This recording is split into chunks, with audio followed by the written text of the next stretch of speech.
Now, this is what fun time reading is really all about. I mean, you look at the modern comic books and you think, oh, well, we got real comic books, blah, blah, blah. No. Those things are crap. Go back and pick you up some of this stuff right here, because this is the stuff right here. This is so awesome. All right, so Wild Thing, number 1, collector item, first issue. I got it for $1.40, basically. The Daughter of Wolverine, and they didn't mention it, but on the cover, Electra, which I think they should have. I know Wolverine's a big draw, but come on now.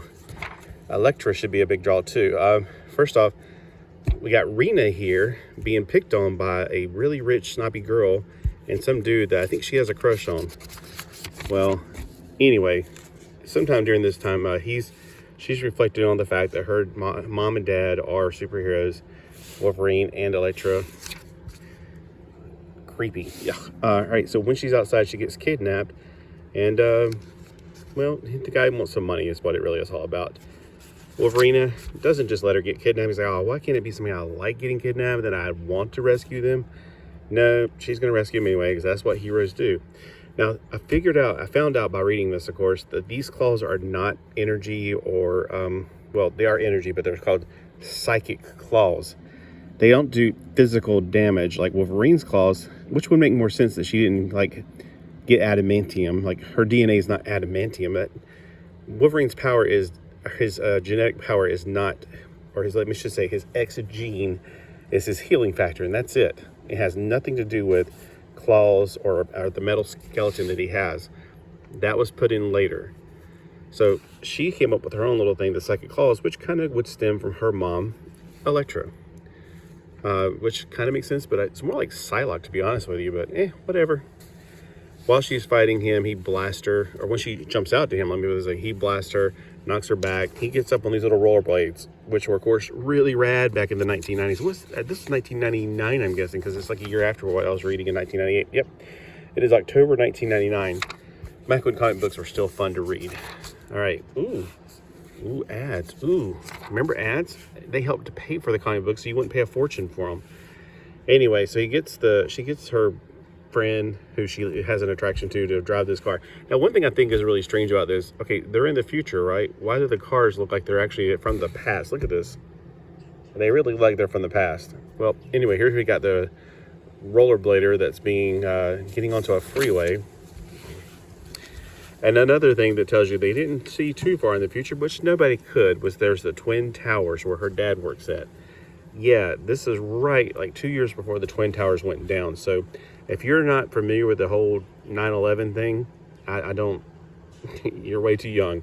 But I remember where I was when 9/11 happened, when the Twin Towers went down. And yeah, it was not a pleasant day for anyone. It was a very shocking day. It was like my generation's, well, there's a lot of things I could compare it to, but I guess it was whenever, like, Pearl Harbor, I'm guessing. But that didn't happen to civilians. A lot of people compare it to what happened October 6th. Yeah, I don't know. That's even more terrifying. The world is getting worse and worse. Let's just put it this way. That's why I like to read comic books, to have a little bit of escapism, and, you know, to have a sense that there's still people out there that want to do what's right in the face of what can be so greedy and rich. So anyway, while he is being chased, he's also trying to negotiate. Let me go back to the Twin Tower thing. With her dad on the phone, you know, using cell phone technology, woo, and he's using caller ID technology, woo. He's trying to get $25 million. He's like, well, will you take $10,000 in cash and $20,000 in stock options? Like, what? The girl's hearing it for some reason. I don't know why, but she's like, Dad, really? For reals? I'm not worth that much? Like, for reals? And it really is a letdown for her ego, which is what she kind of needs, to be honest with you. Well, Wolverine does her thing, and she finally gets up close enough to stab him right in the head. Did I miss that part? Because he was having a headache right there. She uses her Wolverine claws. There we go, right in the forehead. And since it doesn't do physical damage, it does major psychological damage. He's getting a major pain in the head, mal de la tête, a headache. He releases her. She puts him back into the car, tells Colin, or whatever his name is, to drive back to let's get back to school. Or back to where you came from, young man, because she's a superhero. They don't know who she is. But she's like she's blurting out that her dad didn't even want her for even a lousy $25 million. He's trying to hustle it down. She's like, I don't like her, but I didn't really need to hear that either. Bishop, awesome dude. This is a pretty funny comic if you want to read it. Just pause it right here. Basically, it's Thanos saying, I won't destroy the world if you just go over there and tell her I want a date.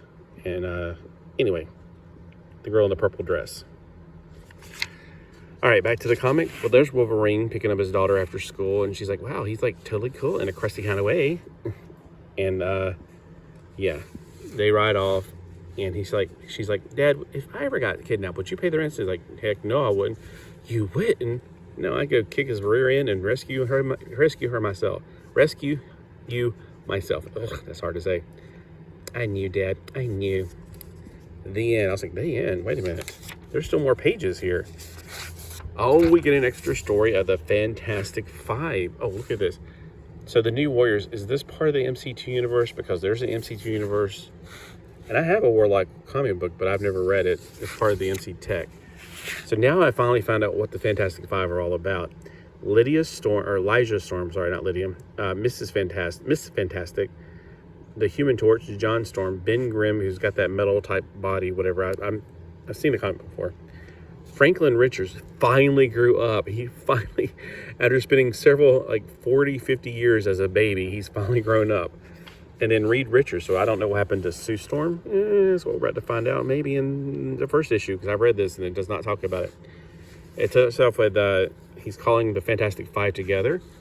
Over here, he's like, oh, she, basically turns into her format to go and play, to go and, fight. Over here we have not Johnny Storm. It looks like Johnny Storm, but it's really Franklin. And they all know about him because he's like, yeah, I'm going to go fight. And he has that psychic. He's like Psylord is his name. Over here we have somebody having a manicure. Well, that was Ben Grimm. I don't know what's going on with this. So has he got partial? I can't remember about. Well, it showed his face back here. It looks normal. So I thought, did he have part of his face turn back to flesh at some point? And then up here we have the brilliant Reed Richards. He's now inside of the Herbie robot body as the brain, which is creepy beyond belief, but hey, whatever. I don't know why he chose that body. I would choose a more humanoid body, but to each his own. And then it just kind of abruptly ends down here. So am I missing a page? Because it's like it goes from here and there's nothing except for a Milky Way ad and wild things. It must be a really true preview because this is definitely the first page. Because over there's a creepy ad. So I don't know. I feel like I'm missing a page, but maybe it's just trying to get you to wet your whistle until you go get the comic books. Now I really do want to read this story. It's very interesting that this is the future of the Fantastic Four and really technically an alternate future. All right, and then we got the Hulk with a milk mustache. Hey, so I don't know about you guys, but I would definitely, if you have an LCS or like me, you have an LDCS, a long distance comic shop, pick this up, check it out, read it, enjoy it. I don't know how this only got 5 issues. I've got 4 of the 5 issues. So evidently there's a 0 issue out there. I don't know anything about where to get it, but I definitely recommend reading this. This is a fantastic book. And don't go, well, you just read it for us. No, I didn't. There's a lot of nuances and funny things that I just had to skip over. Otherwise, this would be a 20-minute video. I'm not doing that. Read it for yourself. Marvel Comics 2, so much fun. And you know what? They're not more expensive than modern comic books. Like this originally had $2.25 on the cover. I'd rather pay $2.25. I'd rather pay $4 for this than a modern comic book. You're out there buying these new modern comic books for $4 or $5 each, and they're crap. I'm honestly telling you the truth. They're crap. You don't need the modern comic books. Go back and get the old stuff. And I'm not being a snob about it. I'm just telling you this is fun, fun, fun. Modern crap, I feel like I'm being preached to half the time, or it's always jibber jabber, talk, boring crap. All right, have a great day. Thanks for watching. Let me know below what you think of this comic book if you've read it, or you can backlash on me about, hey, I think modern comic books are better. You're wrong. Period. All right, have a great day.